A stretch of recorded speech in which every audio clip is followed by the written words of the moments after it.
How's it going?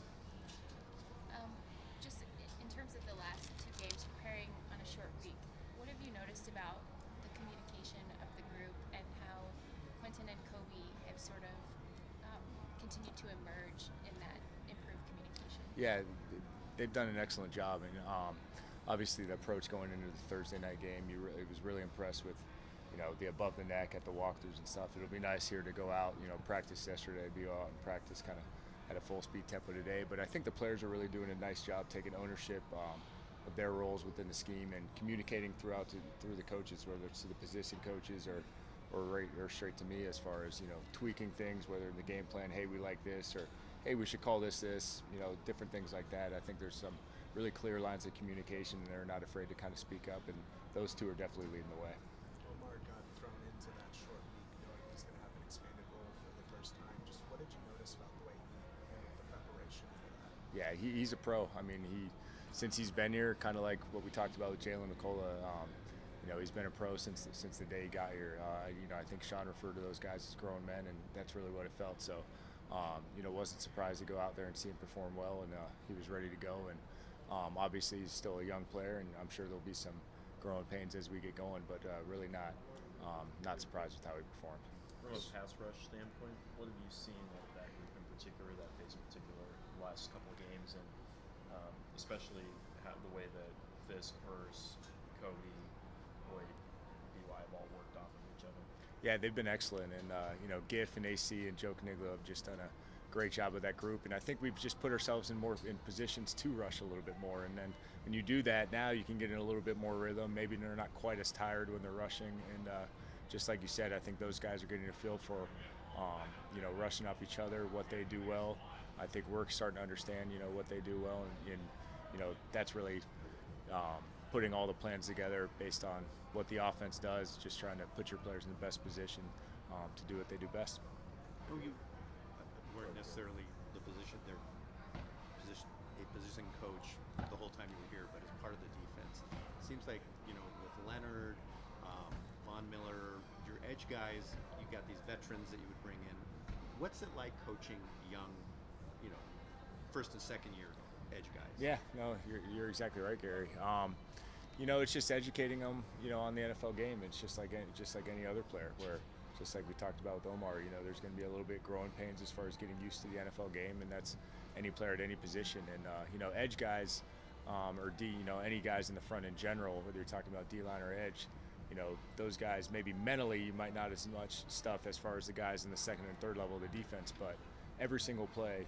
I learned this, coaching outside backers. Every single play, you're engaging in a blocker, whether you're in a one-on-one rush or you're engaging in a blocker in the run, whether it's a tight end and tackle. So, having those guys where they can play as fast as they can and, kind of shut their brain off and think less, is kind of the best thing for them.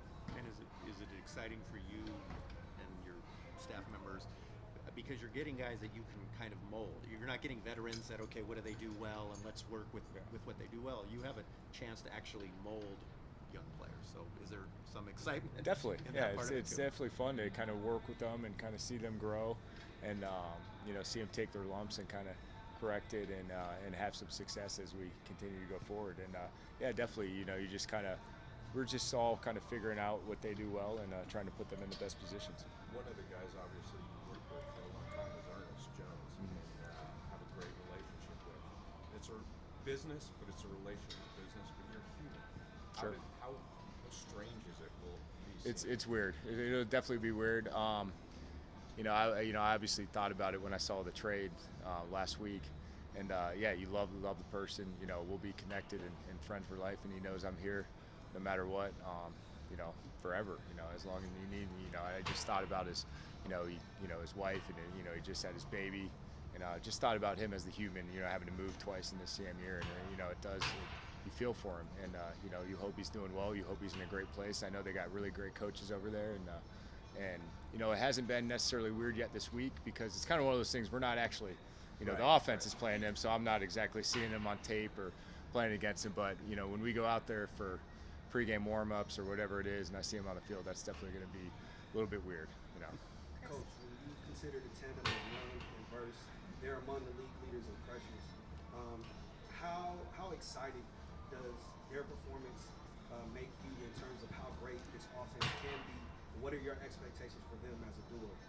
Yeah, we just want to see them continue to grow, and I think Kobe Turner loves to say it: just continue to earn the right to rush. You can't get pressures if they're not throwing the ball. Or you don't put yourself in a position to rush the passer. So continue to play with great fundamentals. Kill blocks and get off the ball, tackle, and then put the offense behind the chains to get the opportunity to rush. And then keep those pressures up, and hopefully the more and more pressures you get, the more and more sacks and the more and more takeaways you keep getting. So, no, it's exciting to see those guys grow. Love seeing how close those guys are. They really close friends off the field, and kind of Hoyt being the mentor of that room has been really cool to see. Chris, Two more. you have 5 defensive linemen who are above the league average in pressure rate, and 2 of them are on the inside, Braden and Kobe. Can you explain a little bit more about how that allows you to move different combinations around when you know that guys are getting that push? Yeah, and I think it's really more of what, for the offense. There's not really one guy that they can target. It feels like, obviously I'm used to used to that kind of knowing where the whole stadium knew, with Aaron Donald here, where the protection was going. And, now you're kind of seeing it week to week, and it's a lot on us as coaches to kind of adjust in game to see, how these teams, value our guys and how they want to protect. And so it's been really fun where you have some guys that with some different skill sets to put them in different spots and see them grow together as a unit. And then to expand on that as well, Sean's alluded to this a couple times, that how many jobs Mike Hoyt does for you guys. We can see it on tape, obviously, but do you have a name for the position that he plays? And can you outline in a little more detail what it actually is? No, that he does for you? he can go. We'll do some stuff where he plays D line. He'll do some stuff where he plays outside backer. He'll do some stuff that's typical of an inside backer. We don't really have a name for it. It's just based on the personnel. He's kind of that position, whatever that is. So there's not many guys in the league.